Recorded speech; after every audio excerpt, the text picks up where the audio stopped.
Okay, all my day cab truck drivers out there, if you have this problem right here, and you know what I'm saying when I show you that, a lot of times they want to get in this reflection of this back window. So I'm going to show you a little trick to help you out.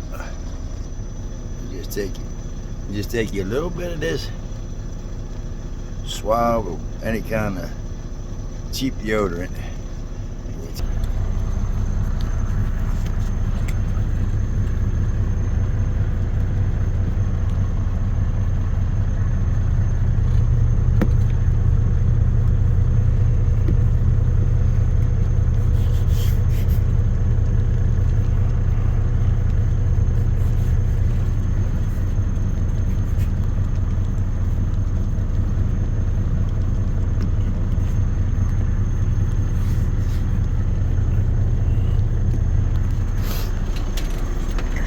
Now that right there will stop all the reflections from that thing I showed you, and it'll make your truck smell good.